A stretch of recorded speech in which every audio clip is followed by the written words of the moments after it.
Please help me reach 1,000 subscribers. If raw, messy, real-life stories grab your attention, you're in the right place. Hit that subscribe button and settle in. Today's story still stings to recount. I didn't shed a single tear when my husband drove out of the driveway that morning. That should have been the first warning. I stayed on the porch, barefoot, the wood cold beneath my feet, gripping the cup of coffee he'd made for me like he had every day for years. His tail lights disappeared down the street, and the truth landed hard.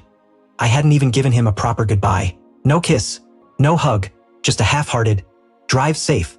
Even that sounded rehearsed. We were supposed to be taking a break, not ending our marriage. But the truth was, part of me had already packed up. My name is Allison, and I'd been married to Grant for 7 years. From the outside, we seemed perfect.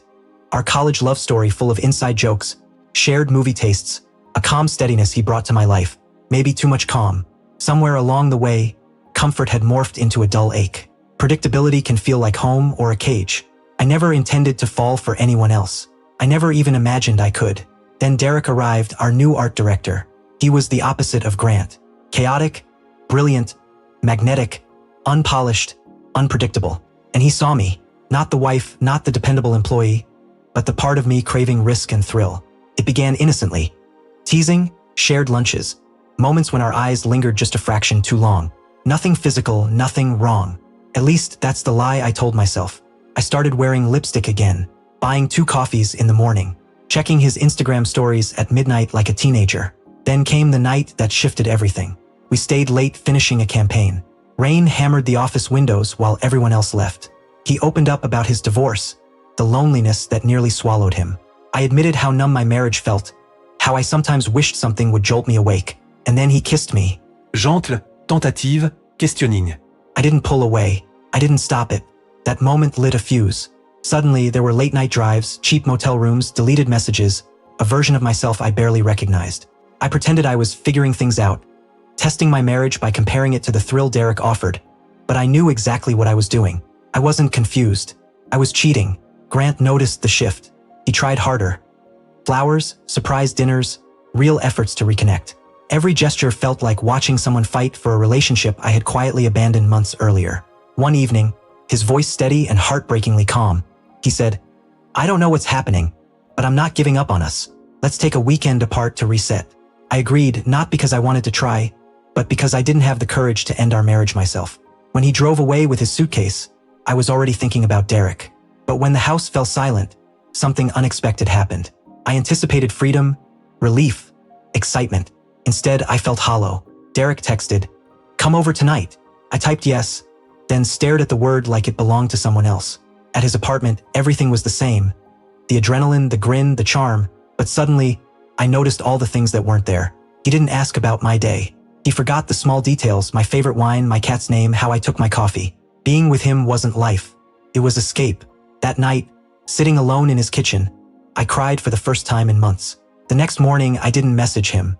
I didn't return home either. I drove aimlessly until I reached the park where Grant and I used to go when we first married. We'd sit on the grass, play cards, laugh for no reason. I tried imagining a life without him. No lazy Sundays, no quiet mornings, no gentle goodnight kiss. Just emptiness. Panic hit like ice water. I sped home, terrified I had discarded something irreplaceable. When I arrived, Grant's car was already in the driveway. He stood by the garage, arms folded, suitcase still in the trunk. Exhausted, bruised, more than tired. Before I could speak, he said 2 words. "I know." The world stopped. No shouting, no questions. He just looked at me as if he had already mourned what I had done. "How long?" he asked softly. "A few months," I whispered. He nodded as if confirming what he already knew. "Was it worth it?" The question sliced through me.